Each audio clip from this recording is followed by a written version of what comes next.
Ketika bumi sunyi,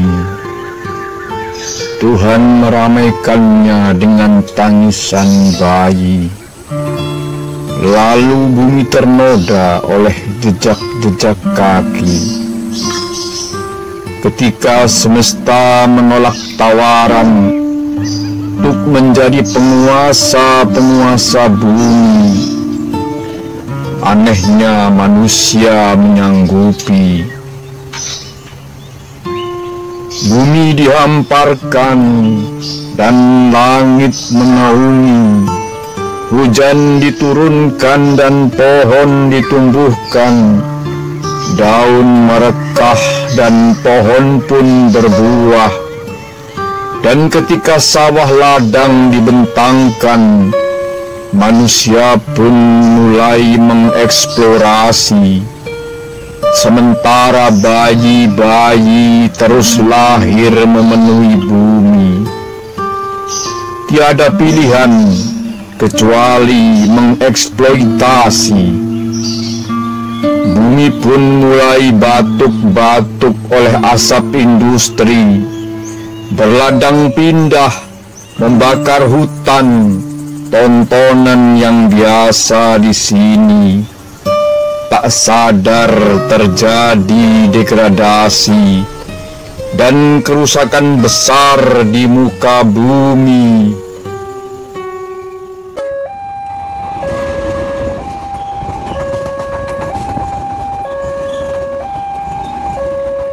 Assalamualaikum warahmatullahi wabarakatuh. Rahayu Sagung Dumadi.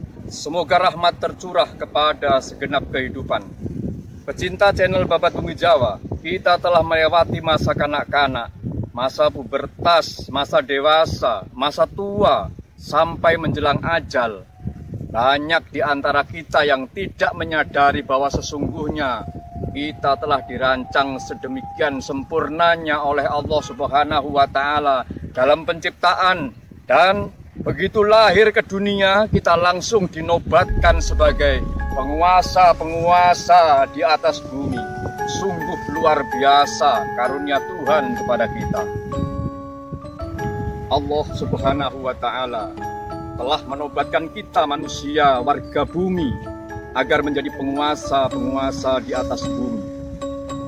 Meskipun demikian, penobatan itu sama sekali bukanlah sebuah legitimasi kepada kita, agar kita kemudian dimabukkan dalam euforia kepenguasaan secara politis yang tanpa batas terhadap bumi, atau dalam kerakusan mengeksploitasi bumi, atau pula sikap acuh tak acuh membiarkan bumi dengan mandat yang diberikannya itu. Artinya Allah membebankan di atas pundak kita satu batu ujian, memberikan tanggung jawab besar untuk turut serta menjaga, memelihara, dan mengeksplorasi alam dengan santun. Kan tetapi di dalam perkembangannya, tuntutan kebutuhan hidup manusia yang semakin meningkat, baik dari segi kuantitas maupun kualitas, telah menyebabkan semua kebutuhan tersebut dibebankan kepada bumi hingga melampaui batas. Hal itu didorong oleh perkembangan ilmu pengetahuan, teknologi, dan industrialisasi yang pada akhirnya mendorong manusia untuk mengeksploitasi bumi dengan sangat rakusnya, sehingga menyebabkan terjadinya perubahan tatanan kehidupan dan hukum alam. Maka hukumannya yang kita terima secara langsung adalah adanya degradasi yang mengarah pada kerusakan dan berdampak buruk bagi kehidupan manusia itu sendiri. Sudah lama kita menghuni bumi, dan sudah tak terbilang berapa lama kita menghabiskan waktu berlalu lalang di atasnya hingga kita memasuki usia senja. Pernahkah terlintas di benak kita walaupun sejenak untuk menengok nasib planet bumi kita? Lihatlah, bumi sedang sakit. Di beberapa belahan bumi banyak mengalami degradasi yang mengarah kepada kerusakan yang tidak diinginkan. Tempat ini misalnya adalah contoh buruk bagaimana manusia telah melakukan kesalahan fatal dalam mengeksploitasi bumi.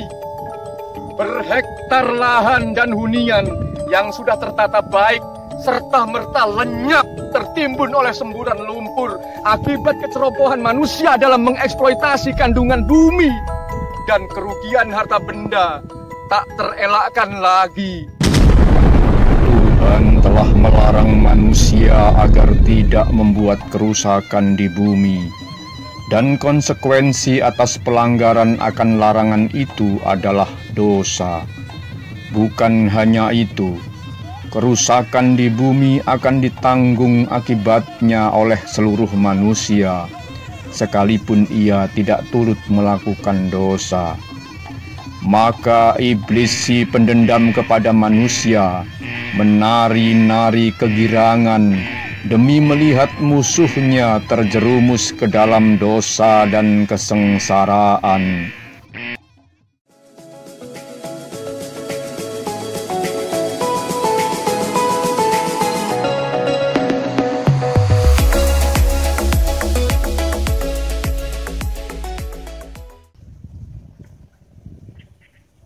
Saudara-saudara, saat ini di seluruh Indonesia, luas areal hutan yang rusak mencapai 60 juta hektar. Bayangkan, khusus di Pulau Jawa, luas hutannya sekarang hanya tinggal sekitar 18% dari luasan hutan yang pernah ada. Itu artinya, luas hutan di Jawa terus mengalami penurunan, bahkan lama-lama bisa habis. Padahal setiap lahan yang kosong akan menjadi pemicu erosi dan tanah longsor setiap kali ada curah hujan tinggi. Maka tidak mengherankan jika ketinggian banjir akan terus meningkat di beberapa daerah. Pada skala besar, beberapa daerah di Jawa sudah beberapa kali mengalami tanah longsor yang bisa menimbun perkampungan di bawahnya dan menyebabkan banyak korban jiwa. Pecinta channel Babat Bumi Jawa, dengan kondisi tanah yang rusak seperti ini, kalaupun terpaksa harus ditanami, diperlukan biaya tinggi. Hasilnya pun mungkin juga kurang maksimal. Maka kita menghadapi kenyataan bahwa lahan-lahan pertanian kita semakin lama akan semakin menyempit. Akibatnya, produk pangan domestik kita semakin lama juga akan semakin berkurang dan tidak bisa mengimbangi kebutuhan pangan penduduk yang semakin lama semakin tinggi tingkat populasinya. Alam kita sudah rusak. Untuk memulihkan kembali seperti sedia kala tidaklah mudah dan mungkin akan membutuhkan waktu puluhan tahun. Di samping itu, dengan pesatnya sektor industri dan perdagangan, minat orang menjadi petani akan semakin rendah. Akibatnya, Anda bisa saksikan sendiri adanya fakta di mana-mana betapa sulitnya sekarang mencari tenaga kerja upahan untuk menanam padi atau juga memanennya. Walhasil saudara-saudara, maka akan semakin banyak lahan-lahan pertanian yang ditinggalkan dan terbengkalai dalam keadaan sekarat, kritis, dan tidak layak ditanami lagi. Pada akhirnya, kita akan menghadapi keadaan kekurangan akan ketersediaan bahan pangan. Bila sudah demikian, paling kita hanya bisa berkata, impor, impor. Mantap. Itu adalah kata yang paling mudah diucapkan, namun seringkali tidak terpikirkan dampaknya ke depan. Mengapa? Ya, selagi finansial kita masih baik dan mudah mengimpor, kita akan dinina-bobokkan oleh kemudahan sebagai negara pengimpor. Kita tidak pernah berpikir bahwa negara-negara pengekspor yang selalu kita andalkan bisa memasok pangan ke negara kita, suatu saat juga bisa mengalami kesulitan produksi pangan karena faktor kerusakan alam yang mungkin juga mereka hadapi sendiri. Di belakang saya tampak padi mulai menguning. Itu artinya sebentar lagi waktunya memanen. Bayangkan bila lahan-lahan kritis yang ada bisa sebagus seperti area persawahan ini, pasti produk pangan kita akan tercukupi dan tidak perlu impor lagi. Ingatlah bahwa bangsa yang besar adalah bangsa yang tidak terlalu mengandalkan impor.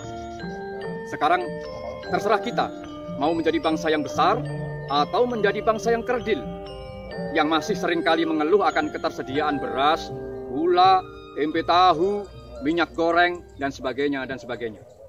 Saudara-saudara pecinta channel Babat Bumi Jawa, sebelum saya akhiri, kami sangat mengharapkan saran dan apresiasi berupa subscribe, like, dan share dari Anda semua. Saya mohon diri untuk bersua lagi pada kesempatan mendatang. Rahayu, rahayu, rahayu. Wallahul muwafiq ila aqwamit thoriq. Wassalamualaikum warahmatullahi wabarakatuh.